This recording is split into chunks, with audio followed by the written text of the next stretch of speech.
তাআলা বিষ্ণু ইসলামকে কিছু অনন্য বৈশিষ্ট্য দিয়েছিলেন, স্বতন্ত্র বৈশিষ্ট্য, যেটা আর অন্য কোনো নবীকে দেননি। শুধু আমাদের পেয়ারা হাবিবই পেয়েছিলেন এই বৈশিষ্ট্যগুলো। উনি ছাড়া পৃথিবীর দ্বিতীয় কেউ এই বৈশিষ্ট্যের অধিকারী হতে পারেন। এই অনন্য বৈশিষ্ট্য কি? সে সমস্ত স্বতন্ত্র বৈশিষ্ট্য যেগুলো দিয়ে আল্লাহ তাআলা বিষ্ণু ইসলামকে ধন্য করেছেন। এই বৈশিষ্ট্যগুলো নিয়ে আজকে আমরা জানবার চেষ্টা করব, কিভাবে আমাদের নবী unique, some distinctive characteristics of prophet Muhammad সাল্লাল্লাহু আলাইহি ওয়াসাল্লাম। এই টপিকের উপর আমরা কিছু কথা শুনবো ইনশাআল্লাহ। কোরআনে অনেক নবীর কথা আল্লাহ তাআলা বলেছেন এবং বিভিন্ন সময়ে বিভিন্ন নবীদেরকে আল্লাহ তাআলা নাম ধরে ডাক দিয়েছেন। কি ধরে? যেমন আদম আলাইহিস সালামকে আল্লাহ নাম ধরে ডাক দিয়েছেন, ইয়া আদম, হে আদম, ইয়া আদম উসকুন আনতা ওয়া যাওজুকাল জান্নাহ, হে আদম তুমি আর তোমার বউ জান্নাতে থাকো, হে আদম, হে আদম, ডাক দিয়েছেন না? কথা বুঝতেছেন? আচ্ছা। মূসা আলাইহিস সালামকে আল্লাহ নাম ধরে ডেকেছেন, ওমা তিলকা বিয়ামিনিকা ইয়া মূসা, এই মূসা হাতে কি? নাম ধরে ডেকেছেন। ইব্রাহিম আলাইহিস সালামকে আল্লাহ নাম ধরে ডেকেছেন, ওয়া নাদাইনাহু আইয়া ইব্রাহিম, হে ইব্রাহিম বলে আমি তোমাকে ডাকলাম।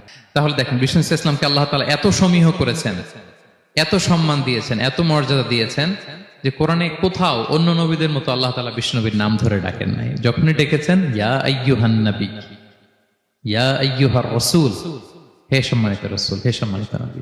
আলহামদুলিল্লাহ বলেন। এরপর বিষ্ণু ইসলাম বলতেন, আনা সাইয়্যিদু উলদি আদম, আমি হচ্ছি আদম আলাইহিস সালামের যত সন্তান পৃথিবীতে আসবে সবার লিডার।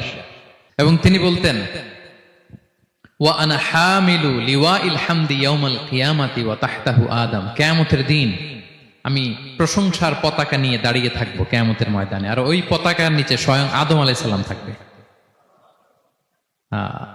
ওনার হাতে থাকবে প্রশংসার পতাকা। প্রিয় ভাই, তাহলে এক নাম্বার পেয়ে গেলাম, ওনার অনন্য বৈশিষ্ট্য হচ্ছে উনি সাইয়্যিদু উলদি আদম, পৃথিবীতে যত মানুষ এসছে সবার লিডার হবেন তিনি, হি ইজ দ্য লিডার। রাসূল সাল্লাল্লাহু আলাইহি ওয়াসাল্লাম বলতেন, উতিতু জাওয়ামিউল কালিম, আল্লাহ তাআলা আমাকে জাওয়ামিউল কালিম দিয়েছে। জাওয়ামিউল কালিম মানে কি? তিনি বলতেন কম, এটার অর্থ বেশি। কথা বলতেন এক দুই শব্দের, কিন্তু এটার যে দোতনা, এটার যে আবেদন, এটা মানুষের হৃদয়ে অনেক বড়, অনেক বেশি। সুবহানাল্লাহ। সে ১৫০০ বছর আগে বলে গিয়েছেন, আজও আমরা শুনে অবাক হই, ঠিক কিনা বলেন? উতিতু জাওয়ামিউল কালিম, এটা বিষ্ণু ইসলামের একটা ইউনিকনেস, আর কাউকে আল্লাহ এটা দেননি। অল্প বলতেন, মানুষের হৃদয়ে টাচ করে ফেলতেন। সুবহানাল্লাহ। আবার গুরুত্বপূর্ণ কথা ৩ বার বলতেন। কয়বার? ৩ বার। বিষ্ণু ইসলাম আবার বলেছেন যে নুসিরতু বির-রু'বি মাসিরাতা শাহর, আল্লাহ তাআলা আমাকে ভয় দিয়ে সাহায্য করেছেন। কি দিয়ে? ভয় দিয়ে। রাসূল সাল্লাল্লাহু আলাইহি ওয়াসাল্লাম যেখানে থাকতেন তার ডানে বায়ে সামনে পেছনে 1 মাসের ডিস্টেন্সের ভেতরে যদি কোনো শত্রু থাকতো রাসূল সাল্লাল্লাহু আলাইহি ওয়াসাল্লামের ভয়ে ওর অন্তরে ধুকধুকানি শুরু হয়ে যেত, ত্রাসের কম্পন শুরু হয়ে যেত। সুবহানাল্লাহ বলেন। বিষ্ণু ইসলামের ইউনিকনেস, এটা আল্লাহ কাউকে দেন। ওনার আরেকটা ইউনিকনেস হচ্ছে উনি খাতামুন নবিয়্যিন, সর্বশেষ নবী। আওয়াজ করে বলেন, বিশ্ব নবীর পরে আর কোন নবী আসবে? মা কানা মুহাম্মাদুন আবা আহাদিন মির রিজালিকুম ওয়ালাকিন রাসূলুল্লাহি ওয়া খাতামান নবিয়্যিন, he is the last messenger. ওনাকে ছাড়া নবুয়তি পূর্ণতা পায় না। তিনি সবার জন্য নবী হয়ে এসেছেন, সবার জন্য। অন্য কোন নবীর ক্ষেত্রে এটা প্রযোজ্য না। আদম আলাইহিস সালাম সবার জন্য নবী হয়ে আসছেন, সবাই বলুন। ইব্রাহিম আলাইহিস সালাম সবার নবী, মূসা আলাইহিস সালাম সবার নবী না, বিষ্ণু ইসলাম তিনি সবার নবী। আল্লাহ তাআলা বলেন, ওয়ামা আরসালনাকা ইল্লা কাফাতান লিন-নাসি বাশীরা ওয়া নাযীরা, নবী হে গোটা মানব মণ্ডলীর জন্য আমি আপনাকে রাসূল করে প্রেরণ করেছি। আপনি জান্নাতের সুসংবাদ দিবেন, জাহান্নাম থেকে ভীতি প্রদর্শন করবেন। তাহলে মেসেঞ্জার ফর এন্টায়ার ম্যানকাইন্ড। ওনার নবুয়তির কোনো বাউন্ডারি নাই, আছে? আওয়াজ করে বলুন, আছে? বনি ইসরায়েলের অনেক নবীর এমন ছিল, এদিকে এক নবী, উনি আবার অন্য জায়গায় দাওয়াত দিতে পারবেন, উনি এখানেই দিবে। আবার পাশের আরেক লোকেশনে আল্লাহ আরেক নবী পাঠাইছেন, ওনার কাজ ওইখানে। তাইলে এই নবীর এক বাউন্ডারি, ওই নবীর। কোরআনে এই কথা এসেছে, যেমন ইব্রাহিম আলাইহিস সালাম, লূত আলাইহিস সালাম চাচা ভাতিজা, সমসাময়িক নবী। ইব্রাহিম আলাইহিস সালামের একটা জায়গা ছিল দাওয়াত দেওয়ার, আর পাশে জর্ডানে লূত আলাইহিস সালামের একটা দাওয়াতি এরিয়া ছিল। তার মানে এক একজনের লোকেশন বা বাউন্ডারি আলাদা। বিষ্ণু ইসলামের তো এরকম বাউন্ডারি আছে না? আছে? আছে না? ফর দ্য এন্টায়ার গ্লোব, সবার জন্য। আমরা যেমনি মাঝে মাঝে আমাদের লাইফে আপস এন্ড ডাউনস থাকে, ওনার জীবনেও ছিল। একটা সময় ছিল বিষ্ণু ইসলামের এমন এসেছে যে ওনাকে ঘরে শেল্টার দিতেন ওনার স্ত্রী খাদিজাতুল কুবরা তাহেরা রাদিয়াল্লাহু তাআলা আনহা, মেন্টালি সাপোর্ট দিতেন, ফিনান্সিয়ালি সাপোর্ট দিতেন, উনি মারা গেলেন। পলিটিক্যাল সাপোর্ট দিতেন চাচা আবু তালেব, উনিও মারা গেলেন। কই যাবেন উনি? নেইবরিং সিটি তায়েফে গেলেন দাওয়াত নিয়ে, সেখানেও নির্মম অত্যাচারের শিকার হলেন, প্রত্যাখ্যাত হলেন। ওনার হৃদয়টা ভেঙে খান খান, কষ্টে বেদনায় জর্জরিত হয়ে বিষ্ণু ইসলামের মন বড্ড খারাপ। বিষ্ণু ইসলামের এই ভঙ্গুর মনকে ভালো করে দেবার জন্য, সারপ্রাইজ দেবার জন্য আল্লাহ তাআলা আসমানি মিটিং এর জন্য বিষ্ণু ইসলামকে স্পেশালি ইনভিটেশন পাঠিয়েছেন। কোন নবীকে আল্লাহ এটা পাঠান নাই। কোন নবীকে আল্লাহ তাআলা ঊর্ধ্ব জগতের স্পেশাল ডিভাইন ঐশী মিটিং এর জন্য কোন ইনভিটেশন পাঠান নাই, বিষ্ণু ইসলামকে পাঠিয়েছেন। সুবহানাল্লাহ পড়েন। মেরাজের ঘটনা আমরা জানি না? আল্লাহ তাআলা সূরাতুল ইসরাতে বলেন, সুবহানাল্লাযী আসরা বিআবদিহি লাইলাম মিনাল মাসজিদিল হারামি ইলাল মাসজিদিল আকসা। মসজিদুল হারাম থেকে আল্লাহ তাআলা বিষ্ণু ইসলামকে মসজিদুল আকসাতে নিয়ে গিয়েছেন। এই ইসরা মেরাজ দুই পার্ট। প্রথমে এটা শুরু হয়েছে মক্কা থেকে, মসজিদুল হারাম থেকে মসজিদুল আকসা পর্যন্ত। মসজিদুল আকসায় উনি একটা স্টেশন দিয়েছেন, তারপর ওখান থেকে ঊর্ধ্ব জগতের কাহিনী শুরু হয়েছে। আল্লাহ তাআলার স্পেশাল কিছু নিদর্শন দেখানোর জন্য, বিষ্ণু ইসলামকে সান্ত্বনা দেওয়ার জন্য, ওনার মন ভালো করে দেওয়ার জন্য আসমানে ইনভিটেশন পাঠিয়েছেন। আল্লাহু আকবার। কোন নবীকে আল্লাহ তাআলা এই মর্তবা দেন নাই, বিষ্ণু ইসলামকে দিয়েছেন। ইউনিক ফিচার, কেউ পাননি এটা।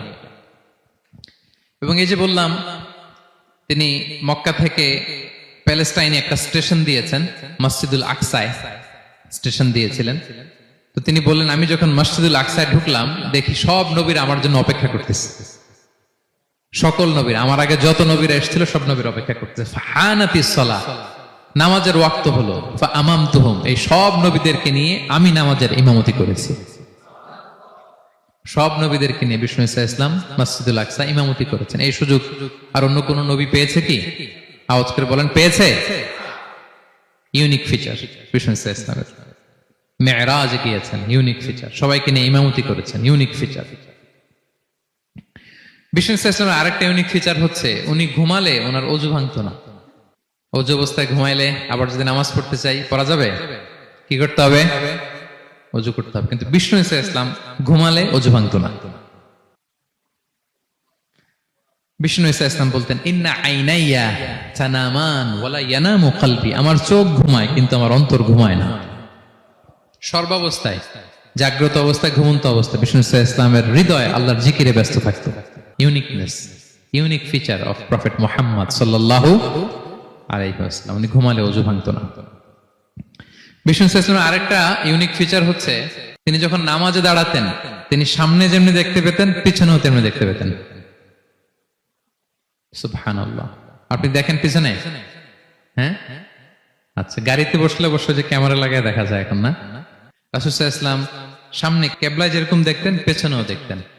তো তিনি সাহাবাদেরকে প্রায় বলতেন, এই কাতার সোজা করো, কারণ ইন্নী লা আরাকুম ওয়ারা যাহরি, আমি সামনে যেমনি দেখি পেছনেও কিন্তু দেখি। তিনি পিছনেও দেখতেন। আরেক বর্ণনা এসেছে, ইন্নী ইমামুকুম, খবরদার আমি তোমাদের ইমাম। ফালা তাসবিকুনি বিররুকুই ওয়ালা বিসসুজুদ, আমার আগে কেউ রুকু সিজদা করো না। ইমামের আগে রুকু করলে নামাজ হবে?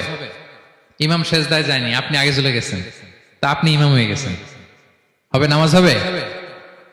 রাসূল সাল্লাল্লাহু আলাইহি ওয়াসাল্লাম বলেন, খবরদার আমার আগে রুকু সিজদা করো না, খবরদার করো না, আমি কিন্তু দেখি। ফা ইন্নী আরাকুম মিন আমামি ওয়া মিন খালফি, সামনে যেমনি দেখি পেছনেও দেখি।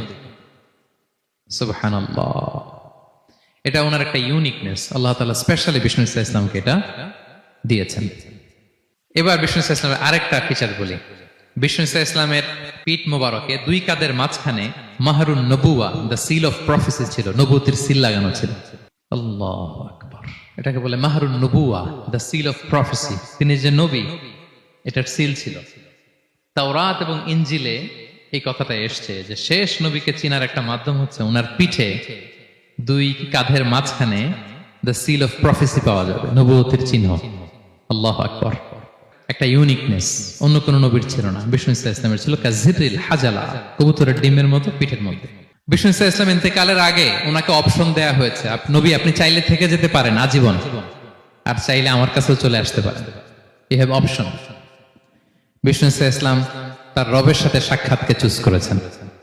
এবং ইন্তেকালের আগে তিনি পড়েছিলেন আল্লাহুম্মা গফিরলি ওয়ারহামনি ওয়ালহিকনি বির রফিকিল আ'লা। আল্লাহ আপনি আমাকে ক্ষমা করুন, আল্লাহ আপনি আমার প্রতি রহম করুন, আল্লাহ আমি আপনার সান্নিধ্যে যেতে চাই, পৃথিবীতে থাকতে চাই না। সুবহানাল্লাহ, অপশন দেয়া হয়েছে। তার বিষ্ণু ইসলামের একটা ইউনিকনেস হচ্ছে কেউ ওনার জানাজার নামাজের ইমামতি করেন নাই, কেউ করেননি, আলাদা আলাদা ভাবে লোকজন নামাজ পড়েছে। উনি উনার কবরে এখনো জীবিত অবস্থায় আছেন, হায়াতুন নবী। তবে আমরা এখন যেরকম জীবিত এরকম নয়, বারজাকি জগতের জীবিত। তিনি ইন্তেকাল করেছেন, মৃত্যুবরণ করেছেন নিঃসন্দেহে, তিনি বারজাকি জগতে চলে গিয়েছেন, কিন্তু সেই জগতে তিনি জীবিত। আমরা যখন নবী সাল্লাল্লাহু আলাইহি ওয়াসাল্লামকে সালাম দেই, দুরূদ পাঠ করি, বিষ্ণু সাল্লাল্লাহু আলাইহি ওয়াসাল্লাম কবর থেকে ওই সালামের উত্তর দেন, আল্লাহ তাআলা ওনার রূহটাকে ফিরিয়ে দেন। এটাকেই বলা হয় হায়াতুন নবী, তিনি বারজাকি জগতে জীবিত। আচ্ছা, এবার কিয়ামতে বিষ্ণু সাল্লাল্লাহু আলাইহি ওয়াসাল্লামের কি ফিচার থাকবে একটু কিয়ামতেরটা শুনে শেষ করি।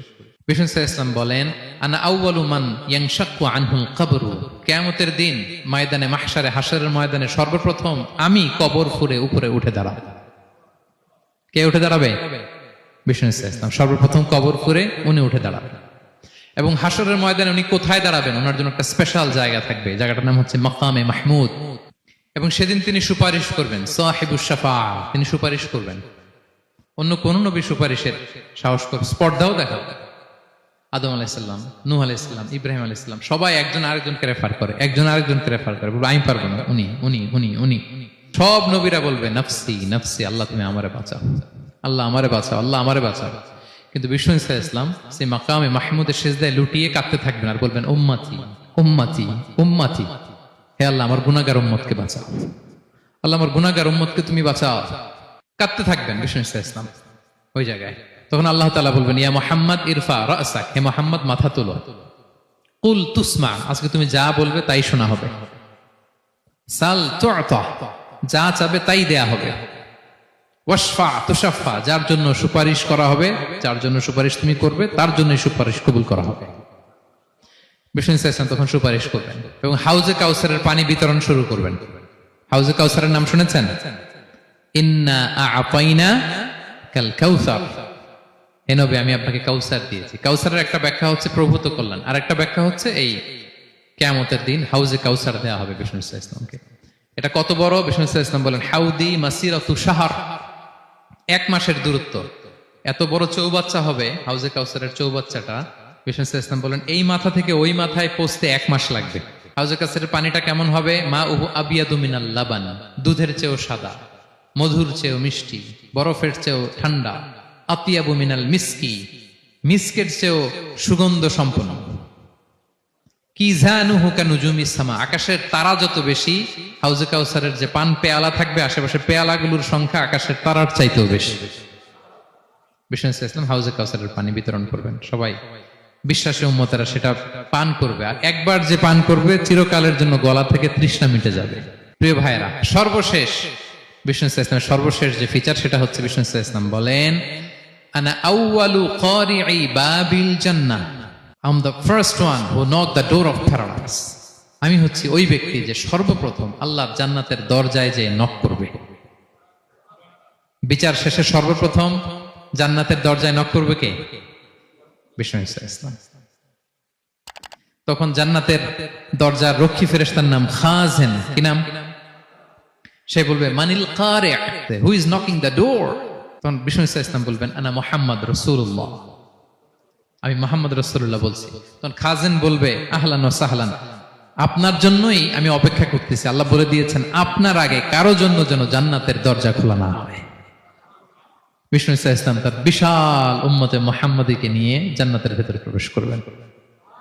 আমরাও যেন সেই সৌভাগ্যবান কাফেলার ভেতরে থাকতে পারি, আমরাও যেন বিষ্ণু ইসলামের সেই বিশাল কাফেলা একসাথে থেকে আমাদের পেয়ারা হাবিবের সাথে আল্লাহর জান্নাতে ঢুকতে পারি। আমরা সবাই পড়ি আমিন।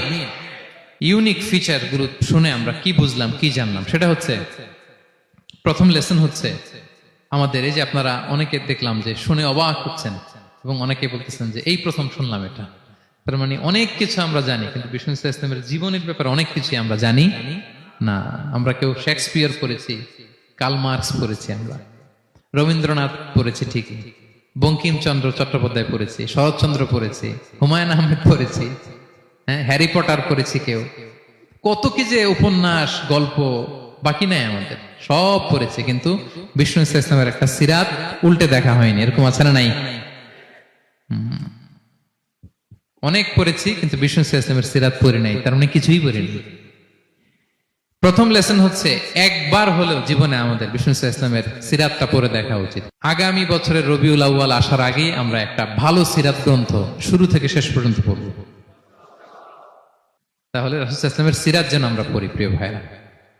এক নাম্বার লেসন, যারা পড়েছেন তারা আবার নতুন করে পড়বেন, নতুন করে রিভাইজ দিবেন, কি বলেন? দুই নম্বর লেসন হচ্ছে কেন আমরা পড়ব? রাসূল ইসলামের জীবনী পড়ার মধ্য দিয়ে প্রিয় নবীজির প্রতি আমাদের ভালোবাসা বৃদ্ধি পায়। এই যে আজকে এটা শুনে আপনাদের প্রিয় নবী ইসলামের প্রতি আকর্ষণ, ভালোবাসা বৃদ্ধি পেয়েছে না? বলেন পেয়েছে। সিরাত যখন আপনি পড়বেন আপনি অবাক হবেন, এত চমৎকার জীবনে ছিল আমার প্রিয় নবীজির, ওনার প্রতি ভালোবাসা বৃদ্ধি পাবে। আর নবীর প্রতি ভালোবাসার দরকার আছে না নাই? বলেন। হুব্বুহু আল ঈমান, নবীর প্রতি ভালোবাসা এটা ঈমানের অংশ বা অঙ্গ না, নবীরে ভালোবাসাই হচ্ছে ঈমান। নবীর ভালোবাসাটাই কি? ঈমান। আপনার নবীর ভালোবাসা নাই তো আপনার ঈমানই নাই। বিষ্ণু বলেন লা ইউমিনু আহাদুকুম হাত্তা আকুনা আহাব্বা ইলাইহি মিন ওয়ালাদিহি ওয়া ওয়ালিদিহি ওয়ান নাসি আজমাইন। বিষ্ণু বলেন সে প্রকৃত মুমিনই হতে পারবে না যতক্ষণ না সে তার সন্তানের চেয়ে, তার পিতার চেয়ে, দুনিয়ার সবকিছুর চাইতে আমি নবীকে যদি বেশি প্রায়োরিটি না দেয়, আমি নবীকে যদি সবচেয়ে বেশি ভালো না বাসে, সে মুমিনই হতে পারবে না। তাহলে আমাদের হৃদয়ে সবচেয়ে বেশি থাকতে হবে বিশ্বনবীর ভালোবাসা, ঠিক কিনা বলেন? এই যে আমরা মুম্বাইতে ভারতের কারা কারা বিশ্বনবীর নামে কটূক্তি করেছে, হ্যাঁ, 12,000 নবী প্রেমিক মার্চ টু মুম্বাই ঘোষণা দিয়েছে, ঠিক কিনা বলেন? এটা হচ্ছে নবীর প্রতি ভালোবাসা, এটাই ঈমান।